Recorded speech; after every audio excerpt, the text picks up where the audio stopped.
Good morning six class. आज जो है मैंने आपको लास्ट टाइम गैलेक्सी के बारे में बताया था। आज मैं आपको आगे रीडिंग करवाऊंगी। Can you guess which star is the nearest to the earth? क्या आपको पता है कि स्टार अर्थ के सबसे पास वाला स्टार्स कौन सा है? It is the sun which is the nearest star to us. क्या ये वो है? क्या ये स्टार सन है जो कि हमारे सबसे करीब है? The sun like all other star is a huge ball of gas. जो सन है वो और अदर स्टार की तरह एक गैस का बड़ा गोला है। The universe has billions of star. एक यूनिवर्स में, एक अंतरिक्ष में अरबों की संख्या में स्टार्स हैं, सितारे हैं। Some of which are even bigger than the sun. कुछ तो ऐसे हैं जो सूरज से भी ज़्यादा बड़े हैं। Sun is so hot that it gives out light, and it is so used that it pulls other celestial bodies like planet, asteroid, meteors near so as to orbit it. देखिए, सन जो है इतना बड़ा है कि इतना बड़ा है, गर्म है कि उसी से हमें ज़्यादातर लाइट और हीट प्रोवाइड होती है।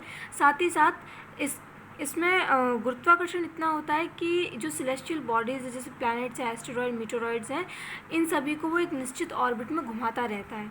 ठीक है। Our earth also orbit the sun and receive its light. हमारी अर्थ उन्हीं में से एक है जो सूर्य के चारों ओर चक्कर लगाकर उसकी रोशनी लेती है। Other than our earth some other celestial bodies also orbit the sun. हमारी अर्थ के अलावा और भी ऐसी सेलेस्टियल बॉडीज़ हैं जो सूरज के चारों ओर चक्कर लगाती हैं। Our galaxy the Milky Way और आकाश गंगा has a super massive black hole in the middle created by collapse of many star. Presently it is under great scientific investigation. देखिए, जो हमारी गैलेक्सी है, मिल्की वे जिसे हम कहते हैं, आकाश गंगा, उस पूरी आकाश गंगा के बीच में एक इस तरीके का ब्लैक होल है। ठीक है, by the collapse of many stars. ठीक है, जिसमें काफ़ी सारे सितारे अंदर शायद जाते हैं। प्रेजेंटली अगर हम आज की बात करें, it is under great scientific investigation. तो आजकल में जो वैज्ञानिक हैं वो इस पर काफ़ी सारी रिसर्चेस कर रहे हैं, इसके बारे में जानने की कोशिश कर रहे हैं। Let's find out. Funny question. In a classroom a student ask his teacher, do the celestial bodies travel to different place like earth? तो एक स्टूडेंट पूछता है कि जो सेलेस्टियल बॉडीज़ है वो हमारी तरह एक स्थान से दूसरे स्थान तक जाती हैं। Everyone laughed at this question. The teacher said. सब लोग उसके इस क्वेश्चन पर हंसते हैं और कहते हैं, student do not laugh at this question has a deeper meaning. वो कहती हैं कि ये जो क्वेश्चन उसने पूछा है उस पर हंसने वाली कोई बात नहीं है, क्योंकि अगर हम इस क्वेश्चन को देखें तो इसके अंदर बहुत गहरी मीनिंग छिपी हुई है। The teacher told the student that most of the celestial bodies like planet keep on moving. बहुत सारे सेलेस्टियल बॉडीज़ जो हैं, जैसे प्लैनेट्स वगैरह हैं, वो सभी मूव करती हैं। ठीक है, planets move around the sun, stars. जो प्लैनेट्स हैं वो स्टार्स के चारों ओर चक्कर लगाते हैं। The word planet is derived from Greek word planetai which means wonders. ठीक है, तो आपका जो वर्ड है प्लैनेट, वो ग्रीक वर्ड एक है प्लैनेटेई, उससे लिया गया है, जिसका मतलब है wonders. If you observe the night sky you will observe that some celestial bodies shine and twinkle. अगर आप रात में कभी आसमान देखें तो आप ये देखेंगे कि कुछ सेलेस्टियल बॉडीज़ ऐसी होती हैं जो रात में शाइन करती हैं, ट्विंकल करती हैं, चमकती हैं। But there are other celestial bodies that do not twinkle. लेकिन कुछ ऐसी होती हैं जो चमकती नहीं हैं। They give out somewhat steady light. वो कैसी एक स्थिर लाइट देती हैं।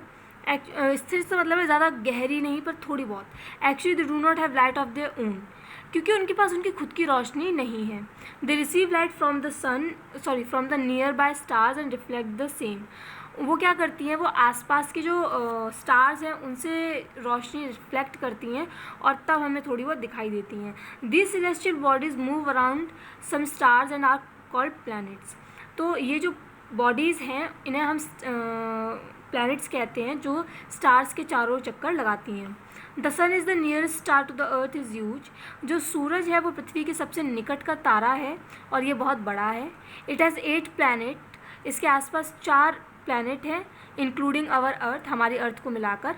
The 8 planet of the sun are Mercury, Venus, Earth, Mars, Jupiter, Saturn, Uranus and Neptune. वो 8 प्लैनेट कौन कौन से हैं आपके? Mercury, Venus, Earth, Mars, Jupiter, Saturn, Uranus और Neptune. Some of this planets are near the sun then the others. कुछ planet ऐसे हैं जो सन के काफ़ी करीब हैं। Accordingly they are classifies as inner and outer planets. तो जो सन के करीब है उनको हम इनर प्लैनेट कहते हैं और जो सन से काफ़ी ज़्यादा दूरी पर है उन्हें हम आउटर प्लैनेट कहते हैं। Mercury, Venus, Earth and Mars are inner planet. जो आपके इनर प्लैनेट में आते हैं वो आपके आते हैं Mercury, Venus, Earth and Mars, और जुपिटर, सैटर्न, यूरेनस, नेपच्यून जो है वो आपके आउटर प्लैनेट में आते हैं। Let us know more the planets inner planets. तो जो इनर प्लैनेट्स हैं उनके बारे में हम जानेंगे। सबसे पहले आता है आपका Mercury. Mercury is the closest planet to the sun in the solar system. Mercury जो है वो आपका सोलर सिस्टम में सन के सबसे करीब का आपका ग्रह है। From the surface of Mercury the sun would look 3 times bigger than what we observe from the earth. अगर हम मर्क्यूरी के सरफेस से देखें तो सूरज जो है वो हमें 3 गुना ज़्यादा बड़ा दिखता है अर्थ से जो हम सूरज देखते हैं उसके मुकाबले। Mercury is fastest planet spinning around the sun. Mercury सूरज के चारों ओर चक्कर लगाने में जो फास्टेस्ट प्लैनेट, सबसे तेज प्लैनेट में से एक है। It takes 88 days to complete 1 round along its orbit. तो लगभग इसको 88 दिन लगते हैं सूरज के चारों ओर एक चक्कर लगाने में। However it takes 59 earth days to rotate on its axis. लेकिन पृथ्वी पर जो हम दिन और रात का हिसाब रखते हैं उसके हिसाब से अगर हम देखें तो इसको 59 डेज लगते हैं अपनी एक्सिस पर रोटेट होने में। सूरज के चारों ओर तो चक्कर लगा रहा है लेकिन वो अपनी एक्सिस पर भी रोटेट होता है। It is the smallest planet, ये सबसे छोटा प्लैनेट है, and it is only slightly larger than the earth moon. और ये जो नेचुरल सैटेलाइट हमारी मून जो है उससे थोड़ा ही बड़ा है। वीनस की बात करते हैं। इन द इवनिंग, शाम को, if we watch the sky, अगर हम स्काई देखते हैं, we can see a star like body shining bright. हमें एक ऐसा स्टार, या आप कह सकते हैं एक स्टार के जैसा एक कुछ दिखता है जो बहुत तेज़ी से चमक रहा है। It is called the evening star, और उसको हम कहते हैं evening star. It is not a star, लेकिन वो स्टार नहीं है एक्चुअली में, बट द प्लैनेट वीनस। लेकिन वो क्या है? प्लैनेट वीनस है। As the size and shape of Venus is like the planet earth, it is also called earth's twin. Venus जो है साइज और शेप में बिल्कुल अर्थ की तरह लगता है और इसीलिए इसको अर्थ का ट्विन, अर्थ का जुड़वा भी कहा जाता है। जुड़वा बहनें इनको कहते हैं। It has atmosphere which is made of carbon dioxide. Venus का एटमॉस्फेयर जो है वो पूरी तरीके से कार्बन डाइऑक्साइड का बना हुआ है, बहुत ज़्यादा मात्रा में कार्बन डाइऑक्साइड है। The planet Venus is the only planet that rotate in to clockwise direction.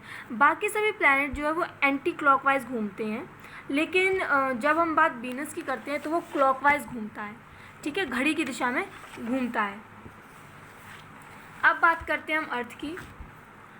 तो earth where we live is unique in many ways. जिस ग्रह पर हम रहते हैं वो बहुत सी बातों में सबसे यूनिक है, सबसे ख़ास है। It is the only known planet which support a variety of life forms. क्योंकि ये इकलौता ऐसा प्लैनेट है जिस पर हम अलग अलग तरीके के जीवन को पा सकते हैं। Compare to other planets the temperature of earth is moderate. अगर हम बाकी सभी प्लैनेट्स को देखें तो अर्थ का जो टेम्परेचर है वो काफ़ी अच्छा है। Earth has atmosphere which is made up of gases like oxygen, carbon dioxide, nitrogen etcetera.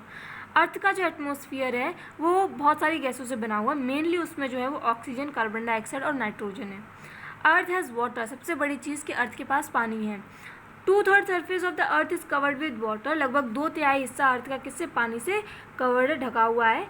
Because of the presence of water, क्योंकि अर्थ पर पानी मौजूद है, the earth appears blue from the outer space. तो जब हम अर्थ को अंतरिक्ष से देखते हैं तो वो हमें ब्लू दिखाई देता है। Earth is therefore called the blue planet, और इसी वजह से अर्थ को ब्लू प्लैनेट या नीला ग्रह कहा जाता है, ठीक है। मार्स को मैं आपको नेक्स्ट टाइम में बताऊंगी, और मैंने अभी आपको ये बता दिए हैं।